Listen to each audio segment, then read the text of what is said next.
할렐루야. 오늘 예배 가운데도 하나님의 크신 은혜가 우리 모두에게 있기를 소망합니다. 아멘. 여러분, 지금 휴가철인데 또 교회 안에서 우리가 바캉스 그렇게 얘기하잖아요. 우리 옆 사람과 이렇게 이야기해볼까, 인사해볼게요. 교캉스라고 합니다. 교회에서 바캉스 보낸 거. 네. 교캉스 오신 여러분을 환영합니다. 아멘. 그렇습니다. 오늘도 하나님 안에 참된 쉼이 있고 또 기쁨이 있는 줄로 믿습니다. 오늘도 예배와 말씀을 통해서 하나님의 크신 은혜가 우리 모두에게 있기를 소망합니다. 우리 옆 사람과 한번 이렇게 다시 한번 인사해 볼까요? 하나님과 교회 앞에 신실한 일꾼이 됩시다. 아멘. 그렇습니다. 오늘 우리가 살펴볼 말씀이 디모데전서 3장 1절에서 13절까지 말씀입니다. 우리 피택 받으신 분들은 이 피택자 교육 때 이 내용에 다룬 기억이 있는데 혹시 기억이 나십니까? 네. 네, 얼마 되지 않았습니다. 우리 피택자 교육할 때 집사의 자격과 또 장로, 권사에 대한 자격들과 또 사역들이 어떤 것이 있는지 나눈 기억이 있습니다. 아마 거기에 근간이 되는 말씀이 오늘 본문의 말씀이다라는 것이죠. 그런데 이 말씀을 준비하면서 굳이 꼭 피택자만 이 교육이 필요한가 봤더니 아니지요. 모든 성경은 모든 성도에게 필요한 말씀이기 때문에 오늘 우리에게 주신 말씀이다 생각하고 하나님 앞에 신실한 일꾼들로 또 변화되고 또 살아갈 수 있기를 간절히 바랍니다. 아멘. 오늘 제목이 뭡니까? 바로 교회를 섬기는 자의 자격이라는 제목입니다. 좀 주제가 제목이 좀 무겁다라고 느껴지지 않습니까? 자격이라는 그 단어 때문에 좀 그런 것 같습니다. 왠지 이 자격이라는 자체가 좀 부담스럽게 느껴지기도 한다라는 것이죠. 나는 자격이 과연 있을까? 나는 하나님이 과연 쓰실 수 있을까라는 생각을 종종 한다라는 것이죠. 그래서 우리는 좀 부담감을 갖긴 하지만 너무 큰 부담감은 갖지 않으시기를 바랍니다. 네, 하나님께서는 자격 없는 자도 부르십니다. 아멘이신가요? 네, 자격 있는 자도 부르시지만 자격 없는 자도 부르셔서 자격이 있도록 만들어 주시는 분이 우리 하나님이다라는 사실을 기억하면서 오늘 말씀을 들었으면 좋겠습니다. 네, 오늘 본문은 이 디모데전서 3장입니다. 사도 바울이 우리가 잘 알듯이 그의 영적인 아들 디모데에게 보낸 목회 서신 편지이지요. 당시 디모데는 에베소 교회를 담당하고 있었습니다. 젊은 목회자였고, 그런데 그 교회에는 당시에 어려움이 좀 있었습니다. 외부에 박해가 있었고요. 또 안에는 거짓 교사들로 인해서 혼란을 겪고 있는 상황이었습니다. 그러니까 외부적으로나 또 내부적으로 쉬운 환경이 아니었다라는 것이죠. 그런 가운데 사도 바울이 오늘 이 디모데서를 통해서 디모데 교회와 성도들을 어떻게 세워야 할지, 또 어떤 사람들을 교회의 지도자로 세워야 할지에 대해서 오늘 말씀으로 권면하고 있다라는 것이죠. 왜 그랬을까요? 왜 그러냐면 우리가 잘 알듯이 이 교회를 섬기는 자의 삶과 그의 모습이 결국 그 교회의 건강함을 나타내는 지표가 되기 때문이다라는 것이죠. 왜냐하면 또 구약의 말씀을 들 수가 있는데요. 구약 성경에 보면 이 레위기에서 이 제사장과 레인이 나옵니다.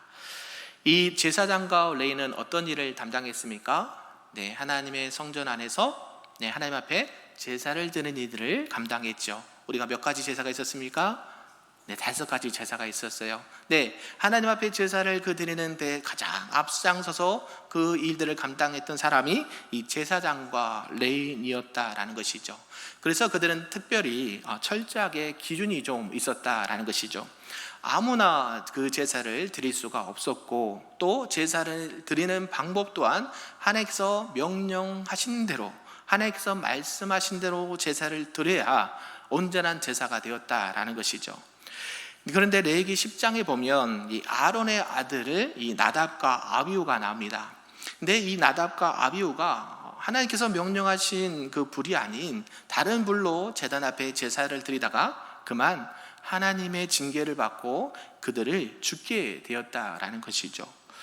이러한 것을 볼 때 예나 지금이나 하나님 앞에 가까이 나아가는 자, 또 하나님을 섬기고 교회를 섬기는 자들은 결국 거룩함으로, 진실함으로, 또 세상과 구별된 모습으로 나아가야 된다라는 메시지를 강하게 하고 있다라는 것이죠.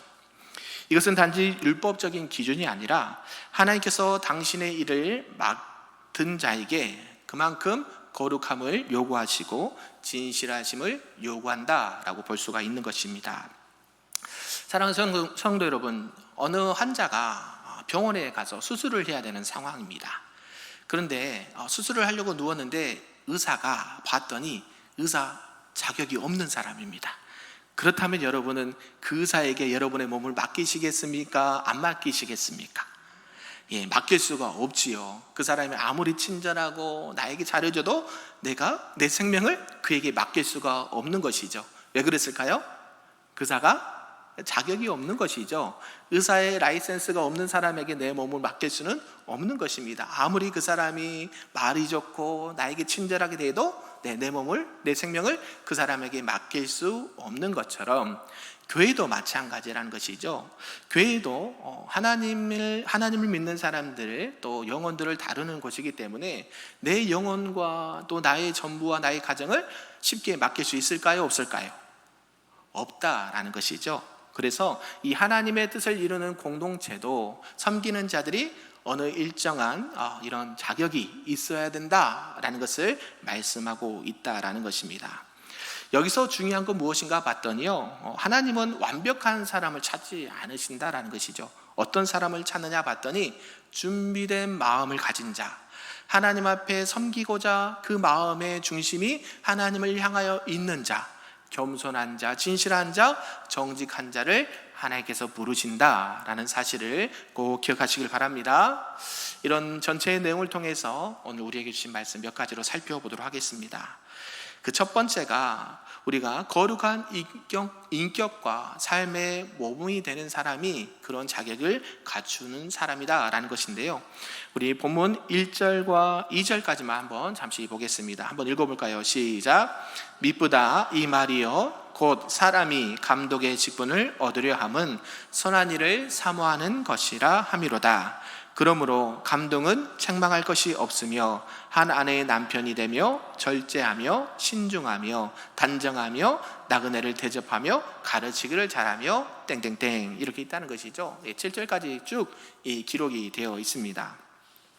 거룩한 인격과 삶의 모범이 있는 자가 그런 하나님의 몸된 교회를 섬길 만한 자격이 있다라는 것이죠. 그래서 3장 1절에 보면 사람이 이 감독의 직분을 얻으려 하면 선한 일을 사모하는 것이어야 된다라는 것이죠. 여기서 우리가 좀 따뜻함을 느낄 수가 있는데, 하나님은 이 교회를 섬기고자 하는 그 마음 자체를 선한 일이다라고 표현하고 있다라는 것이죠. 그래서 우리가 교회를 섬기고 싶다라는 그 마음을 품는 것만으로도 하나님께서는 기뻐하신다라는 것입니다. 그런데 사도 바울은 여기서 한 걸음 더 나간다라는 것이죠. 그 선한 마음만 가지고서는 뭔가 부족한 게 있다. 뭐예요? 그 마음이 그 사람의 실제 신앙과 삶으로까지 연결이 되어야 된다라고 말하는 것이에요. 그래서 이 감독자의 자격을 구체적으로 기록한다는 것이죠. 왜냐하면 아까도 말씀드렸듯이 교회를 섬기는 자의 삶이 곧 그 교회의 건강함을 나타내는 지표가 되기 때문입니다. 아까도 말씀드렸듯이 에베소 교회는 박해가 심했고요, 또 내부적으로는 거짓 교사들이 판을 치고 있는 상황이었습니다. 그런 가운데 교회 지도자를 세우는 것이 얼마나 중요하겠습니까? 그래서 이 교회 안에 혼란이 생기면 안 되기 때문에 특별히 지도자, 영적인 지도자와 이 교회를 섬기는 일꾼들을 세울 때는 가장 중요한 것이 신뢰라는 것이 신뢰. 그래서 누가 봐도 저 사람은 뭐가 가요? 신뢰가 가야 되는 거예요. 그죠? 우리 사랑하는 장로님들, 피택 장로님들, 집사님들, 권사님들 봤을 때요, 누가 봐도 신뢰가 가야 되는 줄로 믿습니다. 하나님께서 그 여러분들의 마음은 다 아시지만 사람들이 봤을 때도 저분은 신뢰할 만해, 저분은 무슨 말을 하시든지 무슨 행동을 하시든지 신뢰가 가. 그렇게 그런 평가가 필요하다라는 것이죠. 그래서 반드시 이 교회를 이끌 지도자의 삶은 이런 거룩하고 진실함과 모범적인 삶이 있어야 된다라는 것이죠. 그리고 교회 안에뿐만 그런 것이 아니라 교회 밖에서도 그게 필요하다라는 것이죠. 우리가 길을 가다 보면 가끔씩 저에게 이렇게 이야기하시는 분이 계세요. 혹시 목사님이세요? 여러분 들어보신 적 있으세요? 혹시 집사님이세요? 혹시 권사님이세요? 들어본 적 없으세요? 저만 있나요? 네, 모르겠어요. 아무 표현하지 않고 말하지 않은데 그렇게 느끼시는 경우가 있다라는 것이죠. 네, 세상에서도 사람들이 보면 말과 행동과 여러 가지를 봤을 때도 느낄 수 있다라는 것입니다. 그래서 바울이 제시한 자격들이 뭐니까 봤더니 책망할 것이 없고, 내가 여기에 뭐가 있는가 확인해 보시고 부족한 게 뭔가를 한번 살펴보세요. 한 아내의 남편이 되고 절제하고 신중하고 단정하며 낯선 사람을 잘 대접하고 가르치기를 잘한다. 여기까지만 봐도 어때요? 다 해당되는 줄로 믿습니다. 그리고 술에 빠지지 않고 폭력적이지 않고 관용하고 다투지 않고 돈을 사랑하지 않고, 여기서 좀 걸리는 게 있죠 이제. 그 다음에 관용하고 자기 집을 잘 다스리고 자녀들로 모든 단정함으로 복종하게 하고, 믿음에 갓 입문한 자가 아니라 또 믿음에 어느 정도 연수가 있는 사람이 그런 자격이 있다라는 것을 말하고 있어요. 그러니까 우리가 장로님 같은 경우도 어때요? 안수 집사님 된 이후 우리 그 정관에도 있듯이 3년이 지나야 돼요. 맞습니까, 장로님? 맞아요. 그러니까 안수 집사님도 처음부터 안수 집사님을 바로 세우지 않아요. 최소한 3년에서 5년, 그렇죠? 교회 안에서 함께 신앙생활하면서 하나님 앞에도 잘해야 되겠지만 성도들 앞에서도 그의 신앙과 삶이 평가가 됩니다. 그래서 이러한 하나님 앞에서든 교회에서든 사람에서든 이런 평가가 있는 사람을 세워야 된다라고 말하는 것이죠. 이것은 단순한 규칙뿐만 아니라 그 사람의 삶이 하나님을 정말 닮아가고 있는 삶인가라는 것을 보여주는 기준이 된다라는 것이죠. 결국 교회를 섬기는 자들은 그의 말보다 삶으로 증명이 되어야 된다라는 것을 가르쳐주고 있다라는 것입니다. 우리 구약에 보면 다윗이 나옵니다. 우리가 잘 알고 있죠. 그는 이스라엘의 두 번째 왕, 기름 부은 왕으로서 이렇게 하나님 앞에 쓰임을 받았는데요. 그의 인격과 신중함이 앞서 먼저 왕된 사울과는 비교될 만큼 달랐다라는 것입니다. 사울은 이 다윗을 죽이려고 혈안이 되었을 때 다윗은 이 사울을 죽을 기회가 2번이나 있었습니다. 그런데도요, 이 사무엘상 24장 6절에 어떻게 말하는가 봤더니 내가 손을 들어 여호와의 기름 부음 받는 자를 치는 것이 어찌 옳으리요? 라고 이야기한다는 것입니다. 지금 사울은 장인 어른이지만 계속 나를 그냥 해코지만 하는 것이 아니라 나를 못 죽여서 안달난 그 사람인데 기회가 찾아왔어요. 누구를? 사울을 죽을 기회가 2번이나 있었음에도 불구하고 나는 그렇게 하지 않았다. 왜요? 누가 보고 계셔요?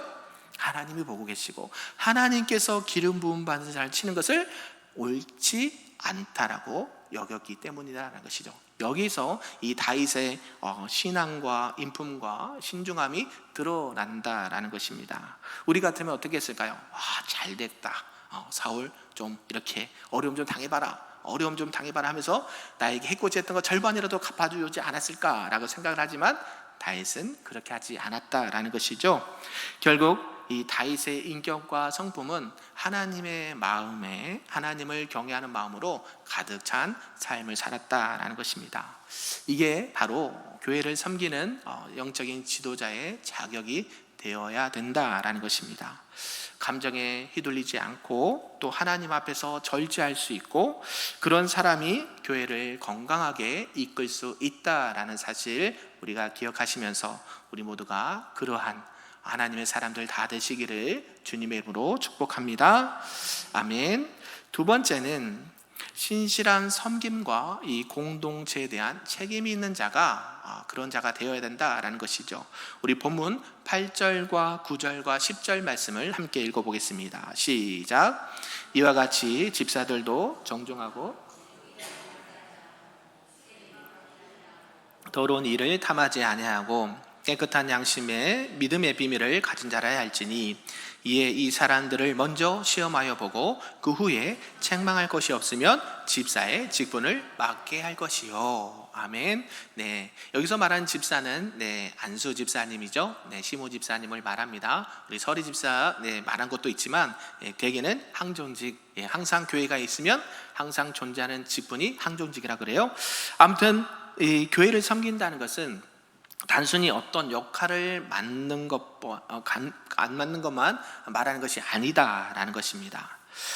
하나님께서 우리에게 맡기신 이 공동체를 책임지는 일을 감당한다라는 것이죠. 그래서 바울은 이 집사의 자격을 이야기하면서 신실함이 필요하고 책임감이 필요하다라고 강조를 하고 있다라는 것이죠. 오늘 이 3장 8절에 보면 집사의 자격이 나옵니다. 정중하고 일구이연하지 않고 술에 임박이지 않고 더러운 이익을 탐하지 아니하고 라고 말한다라는 것이죠.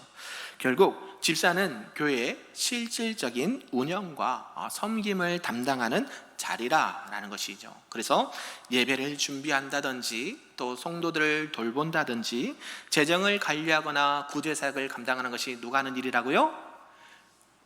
네, 우리 유재현 지사님, 김병희 지사님처럼 집사님들이 이제 하신다라는 것이에요. 마찬가지예요. 이렇게 잘 눈에 띄지는 않지만 이제는 교회의 뿌리를 든든하게 만드는 역할을 우리 집사님들이 해야 된다라는 것입니다. 그래서 더욱 신실함과 책임감이 요구되는 직분이 집사라는 사실 기억하시길 바랍니다. 왜 이렇게 말했는가 또 이 배경을 좀 살펴보는데요. 이때 당시 초대교회였습니다. 초대교회는요 급속도로 성장한 시대였어요. 그러니까 우리나라도 한 60년대, 70년대, 80년대 이때 어때요?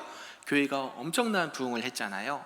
우리가 잘 알고 있듯이 여의도 순복음 교회만 해도 몇십만 명이 그 교회에 등록해서 신앙생활을 했을 정도로 그렇게 많은 우리 한국 땅의 교회에 또 신앙에 부흥이 있었던 때가 있었습니다. 마찬가지로 이때도 초대교회도 엄청난 교회 부흥이 있었어요. 우리 베드로가 설교 한번 하면 3,000명씩 5,000명씩 회개하고 막 교회로 들어오던 때였거든요. 그래서 이 공동체가 폭발적으로 커지게 되었다라는 것입니다. 우리가 잘 알듯이 사람이 몇 명 없을 때는 서로 이해하고 서로 공 한쪽도 나눠 먹고 이렇게 하지만 많아지면요 그만큼 관리해야 될 사람도 많아야 되고 재정도 많아야 되고 할 일도 많아지는 것처럼 이때 사람이 많아지면 갈등이 생길 수 있다라는 것이에요. 사도행전 6장에 보면 이 구제 사역을 놓고도 이 헬라파 그리스도인 또 히브리파 이 그리스도인들이 불만이 생기는 것입니다. 그때 그래서 사도들이 유명한 말을 했죠. 우리는 말씀을 제쳐놓고 구제만 힘쓸 수 없다. 그래서 뭐라고 고백하냐면 우리들은 기도하는 것과 말씀 전하는 것에 전무하리라 라고 얘기했던 이유가 뭐예요? 이 구제 사역에 너무 많은 시간을 빼앗기면 말씀을 전하는데 그 사역을 감당하는데 어려움이 있기 때문에 7 집사들을 세워서 그런 구제 사역과 교회를 돌보는 이들을 맡겼다라는 것이죠. 그게 이 집사 직분의 처음이라는 것입니다. 그래서 이 집사가 단순히 일꾼이 아니라 교회 공동체 질서를 또 사랑으로 그 공동체를 세워가는 일들을 감당하는 직분이 이 집사라는 것이에요. 그래서 집사의 자격이 정중하고 일구이연하지 않고 술에 탐닉하지 않고 더러운 이득을 탐하지 않고 믿음의 비밀을 깨끗한 양심에 간직하고 먼저 시험을 받아 책망할 것이 없는 자가 그 직분을 받고 그 일을 감당해야 된다라고 말한다는 것이죠. 이것은 단순히 교리적인 가르침만이 있는 것이 아닙니다. 그것은 그 믿음을 삶 속에서 진실하게 살아내야 하는 그런 의미가 있는 것이죠. 그래서 복음은 단순히 정보가 아니라 삶으로 드러내는 그런 자리라는 것입니다. 우리가 잘 알고 있듯이 이 사도행전 6장에 보면요 스데반 집사가 나옵니다. 이 스데반 집사는 집사로 세워졌지만 단순히 구제만 한 것이 아니었어요. 이 사도행전 6장에 보면요, 많은 바리새인과 종교 지도자들 앞에서 이 스데반 집사가요 명설교를 합니다. 그때 어때요? 그 말씀을 듣고 있던 바리새인과 또 서기관들과 종교 지도자들이 어떻게 했을까요? 그 안에서 의문이 일어났어요. 그리고 돌을 들어 스데반 집사를 돌로 쳐서 죽이는 그런 상황도 발생했다는 것이죠. 왜요? 스데반 집사가 팩트만을 아주 강력하게 선포를 했거든요. 그러니까 어때요? 그것을 받아들일 수 없는 종교 지도자들은요 가만히 있을 수가 없었다는 것이죠. 그는 믿음은 이 죽음 앞에서도 흔들리지 않는 그 집사로서의 사명을 감당했다는 것입니다. 결국 이 집사라는 직분은요 교회도 공동체도 성도도 돌보지만 하나님의 말씀을 맡은 자로서 가르치기도 잘해야 된다라는 것을 말씀하고 있다는 것이에요. 그래서 그의 섬김은 교회를 살리는 길이 되고 또 복음을 증거하는 통로가 되는 줄로 믿습니다. 우리 집사님들 그런 은혜가 우리 모두에게 있기를 간절히 소망합니다. 아멘. 마지막 세 번째는 이렇게 말하는데요, 가정에서도 신실함과 영적인 영향력이 있는 사람을 세워야 된다라고 말씀한다라는 것이죠. 우리 본문 11절과 12절 말씀 함께 읽어보겠습니다. 시작. 여자들도 이와 같이 정숙하고 모함하지 아니하며 절제하며 모든 일에 충성된 자라야 할지니라. 집사들은 한 아내의 남편이 되어 자녀와 자기 집을 잘 다스리는 자이지니. 아멘. 우리가 집사뿐만 아니라 목회자도 마찬가지인 것 같아요. 신앙생활하거나 또 교회 사역을 할 때에 놓치기 쉬운 부분이 어딜까요? 가정이라는 거, 가정. 저도 이 부분은 약합니다. 교회에서는 은혜롭게 잘합니다. 직장에서도 성실하게 잘 감당하는데요. 가정에만 가면 왜 그런지 모르겠어요. 정작 가정에서는 무너지는 경우가 종종 있다라는 것이죠. 그런데 하나님께서는 우리가 가장 가까운 사람들과의 관계 속에서 신실하게 살아가기를 원하신다라는 것입니다. 그러니까 교회 안에서 충성되고 헌신적으로 하는 것만큼 어디서도요? 가정에서도 그렇게 해야 된다라는 것을 말씀하죠. 근데 이게 쉬울까요? 어려울까요? 우리 남성분들 쉽지 않습니다. 저 또한 쉽지가 않습니다. 교회에서 한 만큼만 해, 이 정도 말을 들을 정도니까요. 어쩐지 왜 그런지 모르겠어요. 그러나 오늘 성경 말씀에서는 가정에서도 교회에서 하는 만큼 정말 하나님 섬기듯이 가정도 돌보고 아이들도 케어하면서 다 잘했으면 좋겠다라는 것이 오늘 성경의 말씀이라는 것이죠. 이 집사의 자격을 바울이 말하면서 그의 아내와 자녀 그리고 가정을 중요시 생각한다라는 것이죠. 왜 그랬을까요? 그죠? 왜 이야기를 했는지를 우리가 살펴보아야 한다는 것이죠. 결국 이 가정이라는 것은 우리가 잘 알듯이 신앙의 진정성이 드러나는 출발점이기 때문에 그래요. 가정이 평안하지 않은데 신앙생활을 온전히 할 수 있을까요? 못하죠. 그죠? 가정이 불안하고 가정이 흔들리는데 내가 하나님을 잘 섬기고 내가 하나님 앞에 칭찬받고 이거는 가식적인 수밖에 없는 것이죠. 그래서 사도 바울은 그렇게 하나님 앞에서 교회와 성도들 앞에서 최선을 다하고 진실성 있게 하되 뭐가요?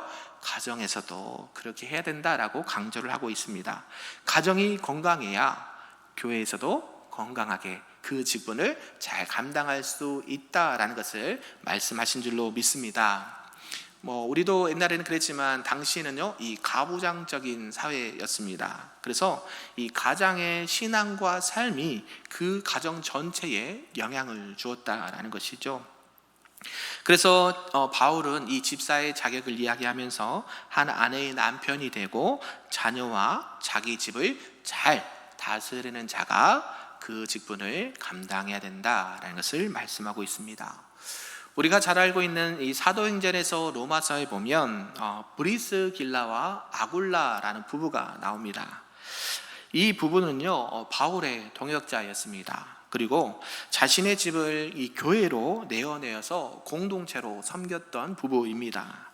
그래서 그들의 가정은 그냥 가정 그 단계를 훨씬 뛰어넘는 공동체가 되었다는 것이죠. 그들의 부부의 가정은 복음을 전하는 전초 기지가 되었다라는 것입니다. 특히 이 아볼로라는 이 유능한 설교자를 만나게 돼서 그에게 하나님의 도를 더 정확히 가르쳐 준 것도 이 부부였다라는 것이에요. 결국 그들의 가정은요, 하나님의 말씀과 하나님의 사랑이 흘러 넘치는 공간이 되었고, 그 영향력은 교회까지 퍼지게 되었다라는 것입니다. 결국 이 가정이라는 소그룹 안에 결국 교회의 큰 모델이 들어있다는 것을 볼 수가 있다는 것이죠. 가정 안에서는 서로 이해하고 서로 사랑하고 예배하고 찬양하고 그 기쁨이 어디까지 번져야 돼요? 교회 공동체 안에도 퍼져야 된다는 것을 말씀하고 있습니다.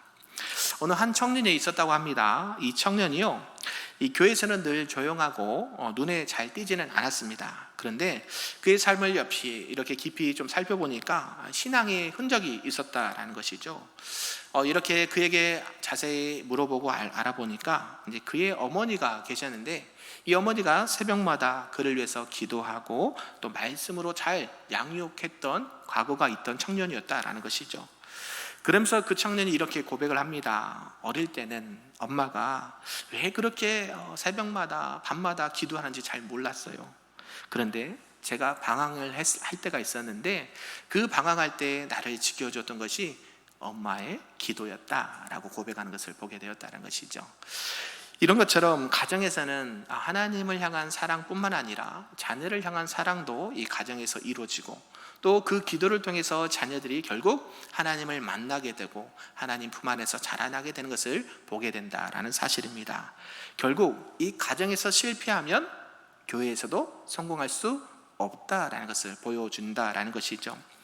하나님은 실패를 이렇게 보지 않습니다. 오히려 그 실패를 통해서 하나님께서는 그 가정들을 통해서, 그 삶을 통해서 하나님께서 회복의 길을 열어주신 줄로 믿습니다. 디모데전서 3장 12절은 이렇게 말합니다. 집사는 한 아내의 남편이 되고 자녀와 자기 집을 잘 다스리며 라고 말한다라는 것이죠. 여기서 잘 다스린다라는 말은요, 그냥 권위로 막 눌러서 잘 다스린다라는 의미가 아니겠죠. 서로 사랑하고 서로 말씀으로 양육하고 기도하면서 가정을 또 주님께서 기뻐하시는 그런 신앙의 공동체로 세워가 될 의무가 누구에게 있다? 저와 여러분에게. 아멘이신가요? 네, 감독자라는 것은요, 오늘날 우리 장로교를 말하면 장로를 의미합니다. 감리교는 감독이라는 정치를 쓰고 있고, 장로교는 장로회라는 정치를 쓰고 있습니다.